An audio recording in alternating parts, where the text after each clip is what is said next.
ওই সকালে গো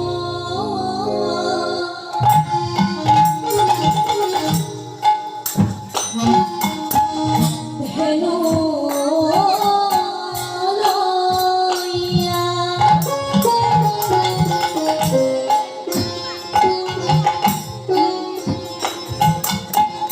নেচে নেচে গোঠে গেল স্বামী বিনোদিনী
মহাজনগণ কত সুন্দর পদ্মগুলো রচনা করেছেন, একটু মন দিয়ে আস্বাদন করলে আমরা বুঝতে পারবো। সকালে গো ধেনু লইয়া গোঠে গেল আমার বিনোদিয়া, কত সুন্দর কথা না? সখীদের বলছে রাধারানী, ওরে ললিতা, আমার বধূ আমার বাড়ির সামনে দিয়ে গেল। কেমন ভাবে গেল জানিস? দিয়া শিঙা বেনুর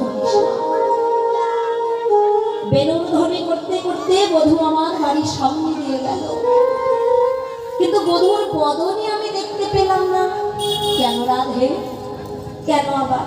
আমি গুরুজনার আঙিনায় বাস করিতাম, গুরুজনার আঙিনাতে না পারিলাম বাহির হতে, আমি না হেরিলাম সোজা। মনের দুঃখ প্রকাশ করছে, দুঃখ প্রকাশ করতে করতে দেখছি ওই যাই তুলসী। তুলসীকে দেখতে পেয়ে চিৎকার করে ডাকছে রাধারানী, তুলসী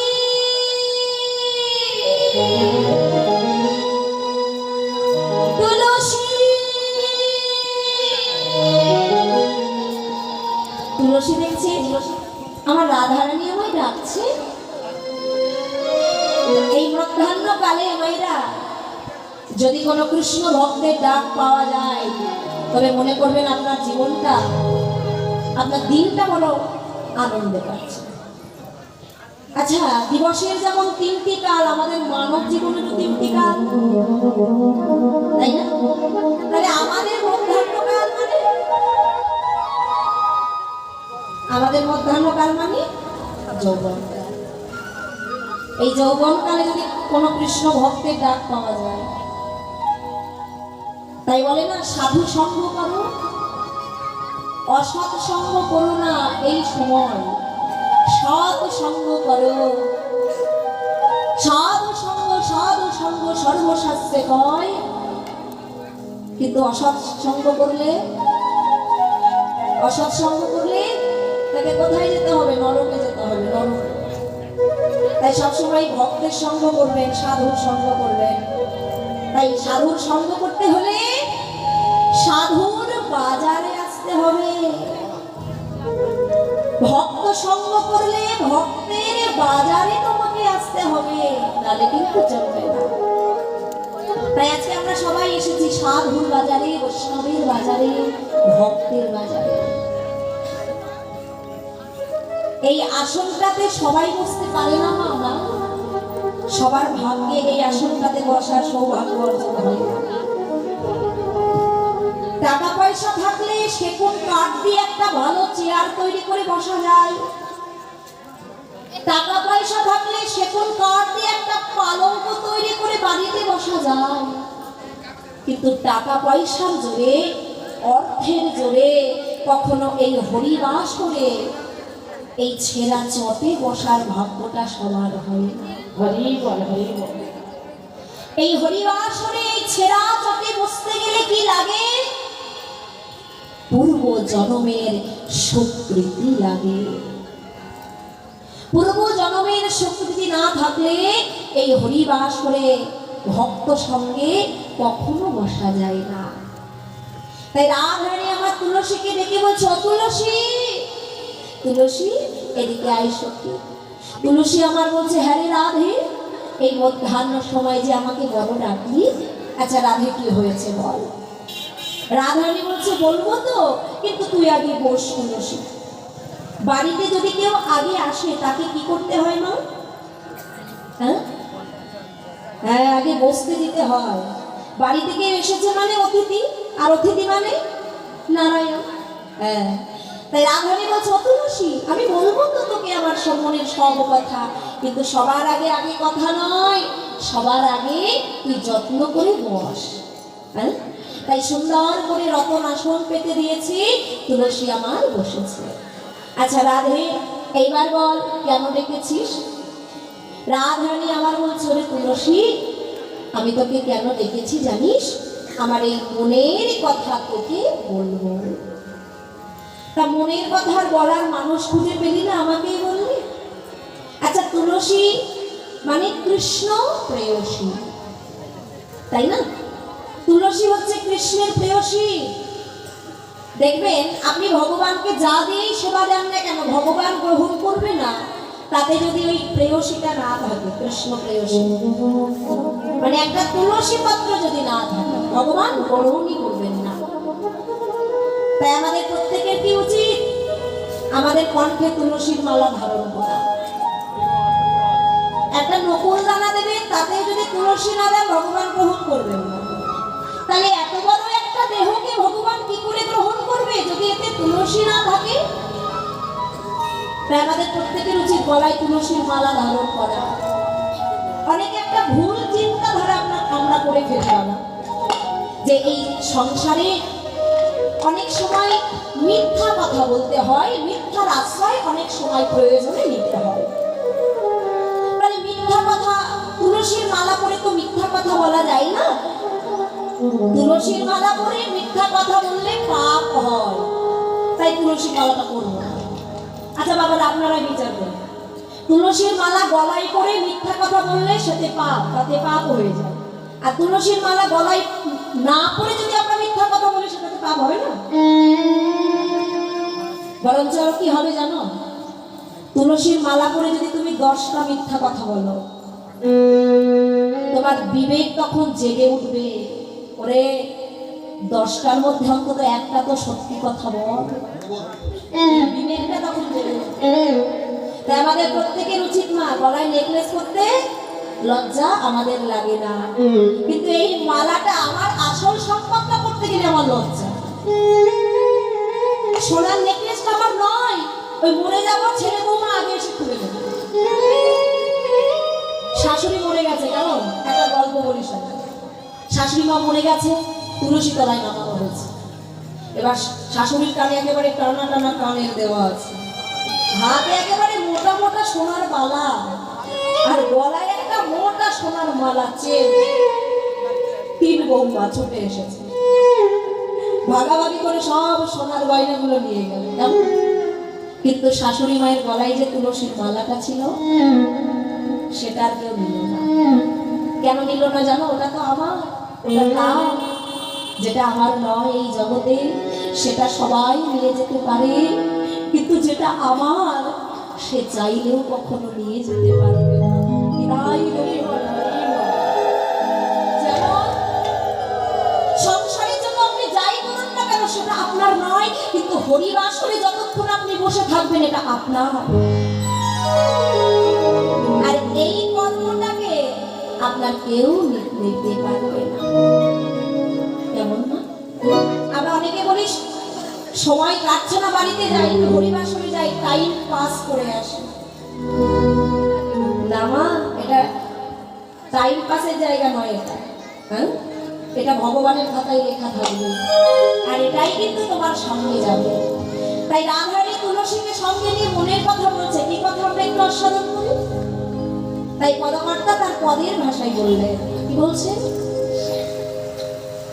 রাধিকার কোশি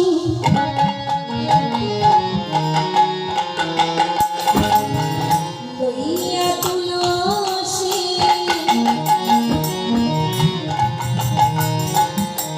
কহয়ে মধুর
দেখে আইনা একবারে গিয়ে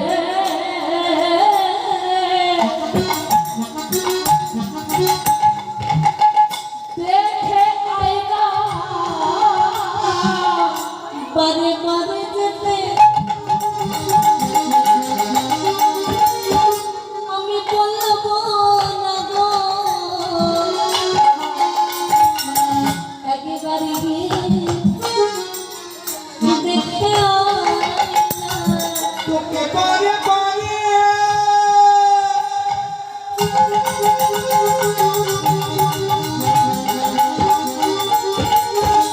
যেতে বলবো না রে তুলসী একবার গিয়ে দেখে আয় না কাননে কামন মন হয়ে নগর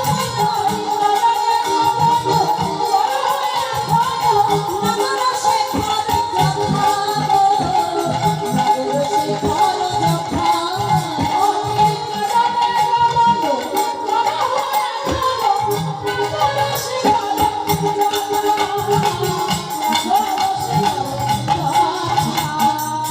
একবারে গিয়ে দেখে আই তুলসী আমি বারে বারে তোকে যেতে বলবো না একবারে গিয়ে দেখে আই আমার পরাণ বধূ কেমন আছে পরাণ বধূ কেমন আছে বাবা রাধারানী বলছে তুলসী একবার গিয়ে দেখে আই না আমার পরাণ বধূ কেমন আছে আমি তোকে বারে বারে যেতে বলবো না শুধু একবার গিয়ে দেখে আয় সে সুখে আসে না দুঃখে আছে একবার গিয়ে দেখে আয়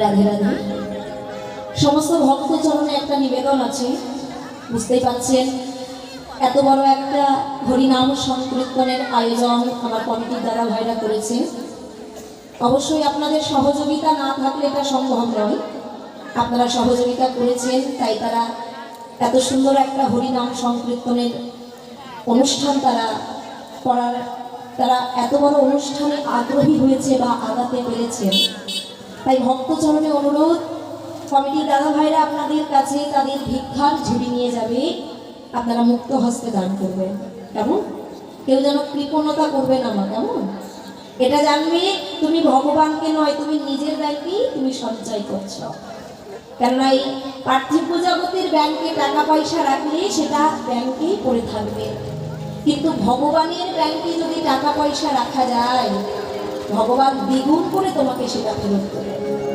তাই কে আছো কমিটির দাদা ভাইরা আপনারা যান সবাই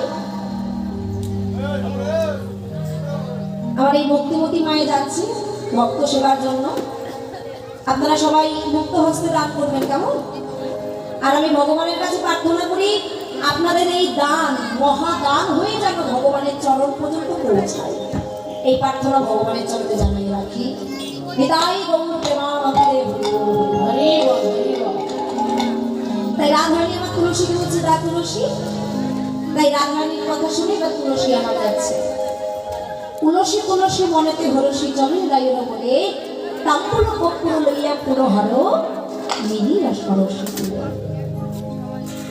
তাই রাধারানী আমার তুলসী যখন যাচ্ছে তুলসীকে বলে দিচ্ছে শোন ভগবানের কাছে যেতে হলে যখন তখন যেতে নাই কখন যেতে হয় না সময় বুঝে যেতে হয় তাই না সময় বুঝে না গেলে ভগবানের দর্শন পাওয়া যায় না অসময়ে গেলে তার দেখা যায় না তাই সময়ে বুঝিয়া সরস হইয়া মিলিবি না গোলকার আর একটা কথা চতুর নিকটে কহবি কপটে রাখবি সন্তোষী ভুলে যাস না আমি হলাম বিশ্বভানু রাজ নন্দিনী আমি হলাম বিশ্বভানু রাজ নন্দিনী রাজার মেয়ে রাজকন্যা আমার তো মান সম্মান আছে তাই এই গোয়ালার ছেলেটার কাছে আমার মাথাটা নত করে দিস না যেন কেমন একটা কথাই তোকে বুঝিয়ে সেটা হলো কথা নিবি একটা কথাও দিবি দেখবেন এই জগতে অনেক মানুষ থাকে বাবা আপনার পেট থেকে সব কথা নিয়ে নেবে তার পেট থেকে আপনি একটা কথাও বের করতে পারবেন না তাই গোবিন্দের কাছে পাঠাচ্ছে রাধারানী তুলসীকে, এটাই বলে পাঠাচ্ছে, এই কথা নিয়ে আসবি, একটা কথা দিবি নাই বলে রাখলাম, তুইও নারী আমিও নারী, নারী ধর্ম বজায় রাখিস, কেমন? এবার তুলসী আমার যাচ্ছে, তুলসী তুলসী মনে তুলসী মনে হরসে, তুলসী তুলসী মনে হরসে, তুলসী তুলসী মনে হরসে, চলিল রায়ের বনে, তুলসী তুলসী মনে হরসে, চলিল রায়ের বনে, কপুল কপুল লইয়া ফুল হর, কপুল লইয়া ফুল হর, কপুল কপুল লইয়া ফুল হর, কপুল লইয়া ফুল হর, নীল সরসী ফুলে, নীল সরসী ফুলে, নীল সরসী ফুলে, নীল সরসী ফুলে। বাবা তুলসী কথা দিয়ে এসেছে রাধারানীকে, রাধে আমি তোকে কথা দিলাম, গোবিন্দকে দর্শন করে এসে গোবিন্দের খবর আমি তোকে পৌঁছে দেব। তাই মনে বড় অহংকার নিয়ে তুলসী যাচ্ছে, তুলসীর মনে একটা অহংকার এসেছে কি, যে রাধারানী আমাকে পাঠাচ্ছে গোবিন্দ দর্শনে। তাই গোবিন্দ কোথায় আছে? সব জায়গায় খুঁজে খুঁজে বেড়াচ্ছে তুলসী, কিন্তু গোবিন্দকে কোথাও দেখতে পেল না। কোথায় গেল? কেশি ঘাটে গেল, সেখানে গোবিন্দ নাই। বংশী বটে গেল, ওই গোবিন্দ নাই। যমুনার তীরে গেছে, শ্যাম কুণ্ডে গেছে, কৃষ্ণ নাই। পদবার্তা বলছে, তুলসী তুমি তো ভুল করছো, খুঁজলে কি ভগবান পাওয়া যায় গো? পাওয়া যায়? আমি যদি মনে করি আমি খুঁজে ভগবানকে বের করে আনবো, কোথায় আছে সে? পাওয়া যায় না। কিন্তু ভগবানকে পেতে গেলে তাকে ডাকতে হয়, খুঁজে পাওয়া যায় না, ডেকে পাওয়া যায়। আপনি কেন যাবেন ভগবানের কাছে? ভগবান আসবে আপনার কাছে। ঘরে বসে যদি ডাকার মতো ডাকা যায়। কিন্তু একটা দুঃখের বিষয় কি জানো বাবা, যাকে দেখবো বলে এসেছি তার দিকে আমরা কেউ ফিরেও একবার চাই না। আমি 5 তলা বিল্ডিং করেছি, ভগবানের স্থান কোথায়? ছোট্ট যে সিঁড়ির নিচে, সেখানে ভগবানকে রেখে দিয়েছি। ওই দিনে একবার যাই, একটা নকুলদানা বাতাসা দিয়ে তার সেবা, ওই একবারও তো তাকে মনের কথা জানাই না, একবারও তো তাকে গিয়ে বলি না, প্রভু তুমি কেমন আছো, ভালো আছো তো? তুমি তো আমাদের ভালোই রেখেছো, তুমি কেমন আছো দয়াময়? মন্দির দিয়ে হেঁটে, আহা পথ দিয়ে হেঁটে যাই, কত মন্দির পরে, আর মন্দিরে থাকে যে বিগ্রহ, সেই বিগ্রহের দিকে আমরা কেউ ভক্তির নয়নে তাকিয়ে বলতে পারবো কে একবার প্রণাম করি? পথ দিয়ে যাই, মন্দির তো অনেক পরে, প্রণামও করি। কেমন প্রণাম? এমন করে প্রণাম করি তো মা? করেন আপনারা? তবে আজ থেকে, এরপর থেকে আর করবেন না। আমরা না জেনে অনেক কিছুই করে ফেলি, কিন্তু জানার পর সেটা আর করবো না। আচ্ছা তোমার সময় নেই ভগবানকে প্রণাম করা, তুমি করো না, তবে এইভাবে করো না তাকে। ভগবানকে প্রণাম করো নয় ভাবে। আচ্ছা প্রণাম করার সময় না থাকলে কেমন ভাবে করবো? এই যে মাথাটা নত করো, মাথা নত করার সময় নাই, এই মনে মনে তার নামে জয় দাও, হরি বল হরি বল। এই ভক্তি দিয়ে, প্রেম দিয়ে যদি তো মনে মনেই তাকে প্রণাম করে নাও, ভগবান সেটাই সন্তুষ্ট। কিন্তু এইভাবে আর কখনো যেন কেউ মা প্রণাম করে না। বিদায় গৌর হরি বল হরি বল হরি বল।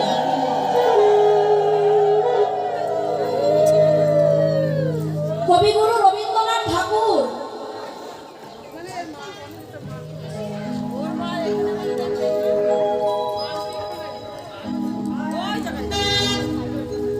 ভগবানকে আমরা বাইরে খুঁজছি তো, কবিগুরু রবীন্দ্রনাথ ঠাকুর তার গানের একটা ভাষায় তিনি বুঝিয়েছেন জগৎজীবকে।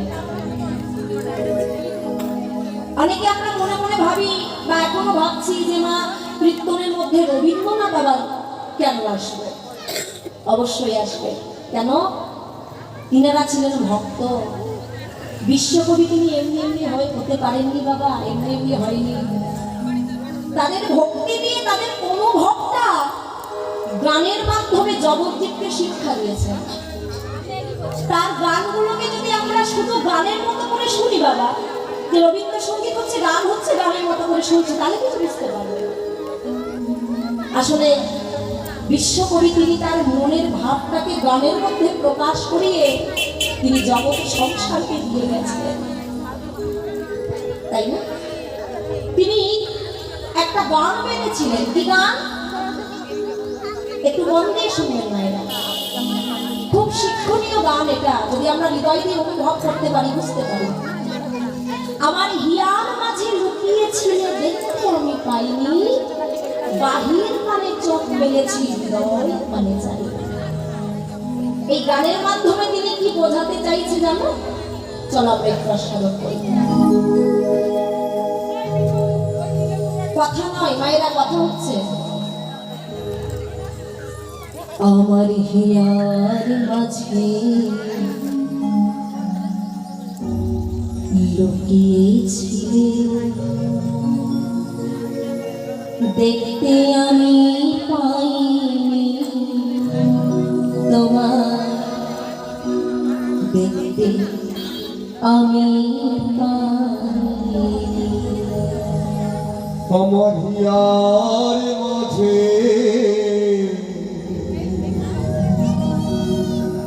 লুকিয়েছিলে দেখতে আমি পাইনি, তোমায় দেখতে আমি পাইনি। প্রভু, তুমি আছো আমার হৃদয় মন্দিরে, আমার হিয়ার মাঝে, কিন্তু আমি তোমায় দেখতে পাইনি। কেন তোমায় দেখতে পাইনি? তবে শোনো,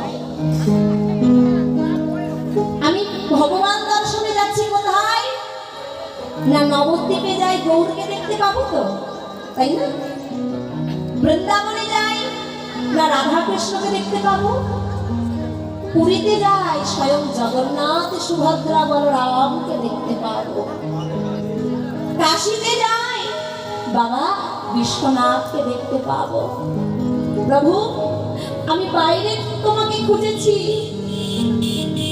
বাহির পানে চোখ মেলেছি, বাহির পানে মানে বাইরে তোমাকে খুঁজেছি সারাটা জীবন ধরে, কিন্তু আমার হৃদয় পানে চাই আমার হিয়ার মাঝে লুকিয়েছি দেখতে আমি পাইনি, তোমায় দেখতে আমি পাইনি। আমার সকলে ভালোবাসায় সকল আশা। প্রভু, তুমি আমার আশায় আছো, তুমি আমার ভালোবাসায় আছো, তুমি আমার আঘাতেও আছো। তুমি ছিলে আমার কাছে, তুমি ছিলে, কিন্তু আমি কি করেছি?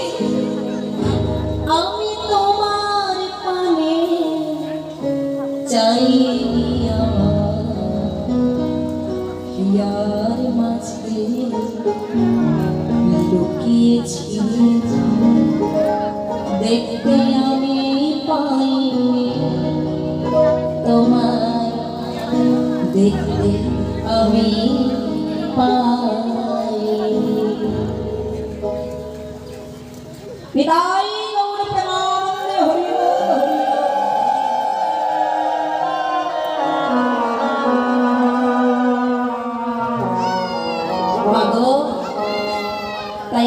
ভগবানকে বাইরে খুঁজবেন না, একবার হৃদয় মন্দিরে।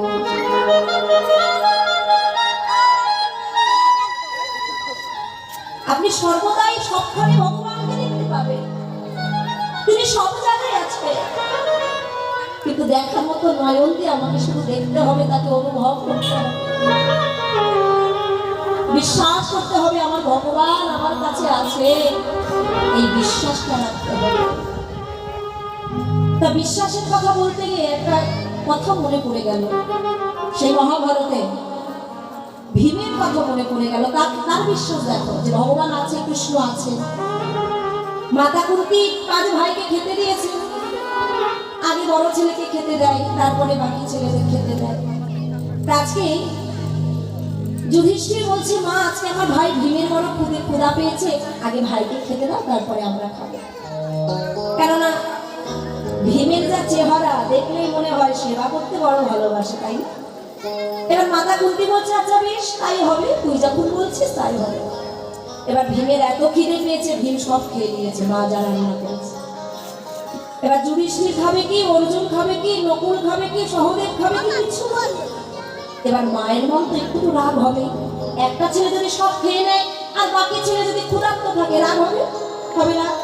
মা রেগে গিয়ে দুটো কথা বলেছিল, আরে ভীম, সারা জীবন ধরে শুধু খাই খাই তো করে গেলি, তাই এত খেতে দি, তাও তোর মন ভরে না, পেট ভরে না। এখানে লেগেছে মায়ের কথাটা, মা তুমি আমার মা হয়ে আমার খাওয়ার খোটা দিলে। আচ্ছা বেশ, আমি ভুল করেছি, অপরাধ করেছি, আমি সব খেয়ে ফেলেছি, তুমি যা সাজা দেবে আমি মাথা পেতে নেবো। বলো মা, কি সাজা দেবে? তুমি যা বলবে আমি তাই করবো।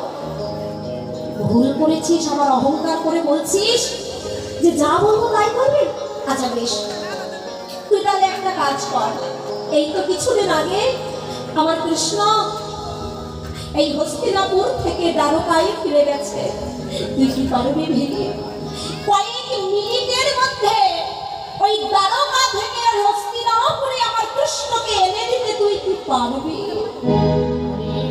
কয়েক মিনিটের মধ্যে তোকে এনে দিতে পারি, দেখি তুই কেমন করে পারিস। ভীম বলেছে, মা তুমি যা বলবে তাই করবো, এতে যদি আমার প্রাণটা দিতে হয় আমি তাও। আর শোনো মা, কৃষ্ণকে কয়েক মিনিট কেন, কয়েক সেকেন্ডের মধ্যে আমি এনে দিতে পারি, জানো মা? অর্জুন বলছে, আচ্ছা এ কি বলছো?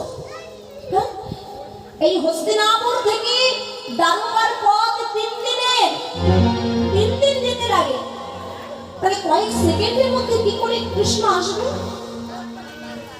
ভীম বলছে, দেখোই না কি করি, আমি কৃষ্ণকে কয়েক সেকেন্ডের মধ্যে এনে দেব। কি করলেন জানো? ভীমের কাছে একটা গদা ছিল, কত মন ওজন? হ্যাঁ, অনেক মন তো আছে, কত মন? 80 মন ওজন। বা 80 মন ওজনের গদা, বুঝতে পারছো? গদাটা তুলেছে, মাথার উপরে ঘুরিয়ে গদাটা এক হাত দিয়ে শূন্যে ছেড়ে দিয়েছে। শূন্যে যদি গদাটা ছাড়া যায়, পড়তে কত সময় লাগবে? যেই শূন্যে ছেড়ে একবার কৃষ্ণকে ডেকেছে, হে কৃষ্ণ একবার দেখা দে, একবার দেখা দে, একবার দেখা দে, একবার দেখা দে, একবার কৃপা করে, কৃপা করে একবার দেখা দে, দেখা দে। হরি বল, একবার কৃপা করে দেখা দে। ভক্ত বিপদে ভগবান পানি সিংহাসনে বসে থাকতে ছুটতে ছুটতে এসেছে। রুক্মিণী সত্যভামা বলছে, প্রভু কোথায় যাচ্ছ? এই তো কদিন আগে তুমি এলে, আবার কোথায় যাচ্ছ ওই দ্বারকা ছেড়ে? আমাকে বাধা দিও না, আমাকে যেতে হবে, আমার ভক্তের প্রাণ সংশয়, আমার ভক্ত ডাকছে, আমাকে যেতে হবে। 3 দিনের পর কয়েক সেকেন্ডে হাজির হলো। আচ্ছা, একটা গদা যদি উপরে ছাড়া যায় কতক্ষণ লাগবে পড়তে? কয়েক সেকেন্ড লাগবে, মিনিটও লাগবে। এবার ভীম কি করেছে, যে সোজা করে গদাটা পড়বে সেখানে মাথা পেতে দিয়েছে, যাতে ওই গদাটা ভীমের মাথায় পড়ে। আর ভগবান কি করলেন, ছুটতে ছুটতে এসে ভীমের মাথায় গদাটা পড়তে যাবে, ভগবান সঙ্গে সঙ্গে একই ভীম, একই করছিলি, হ্যাঁ? এই গদাটা যদি তোর মাথায় পড়তো তোর যে অপঘাতে মৃত্যু হতো। কৃষ্ণ, আমি জানি আমার অপঘাতে মৃত্যু হতো না। কেন জানিস? কেননা যার সঙ্গে কৃষ্ণ আছে আমার বিশ্বাস এই জগতে তার কখনো অপঘাতে মৃত্যু হয় না, হতে পারেই না। যার সঙ্গে কৃষ্ণ আছে তার কখনো অপঘাতে মৃত্যু হয়? আমি জানি আমার হতো না মৃত্যু, আমি জানি তুই আসতাই, আমি জানি তুই আসবি, আমাকে প্রাণ আমার তুই বাঁচাবি, এটা আমার দৃঢ় বিশ্বাস। কৃষ্ণকে বক্ষের মাঝে জড়িয়ে ধরেছে ভীম। মাতা কুন্তি এসে বলছে, ভীম, আমি এতদিন জানতাম আমার অর্জুন কৃষ্ণকে ভালোবাসে, এখন দেখছি না। আমার ভীমের ভক্তিতে এত জোর যে 3 দিনের পথ কয়েক সেকেন্ডে আমার কৃষ্ণ এসে হস্তিনাপুরে হাজির। এটা হয় গৌর হরি বল, হরি বল। এটা কি আমার বিশ্বাস যে কৃষ্ণ আসবে আমাকে বাঁচাবে। তাই জীবনের চলার পথে ভগবানের প্রতি বিশ্বাস এটা আমাদের প্রত্যেকের থাকা দরকার, যে ভগবান আছেন, আমার সঙ্গে থাকবেন, সকল বিপদ থেকে তিনি আমাদের উদ্ধার করবেন।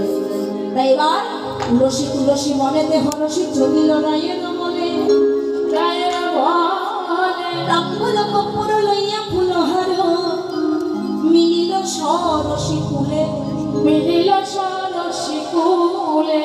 কোথায় গিয়ে মিলল না? সরসী কুল মানে রাধা কুণ্ড। রাধা নিজে মালাটা দিয়েছিল, বলেছিল তুলসী এই মালাটা পরিয়ে আমার কাছে নিয়ে আসবি। কেমন? এবার তুলসী গোবিন্দের গলায় মালাটা পরিয়ে দিয়েছে।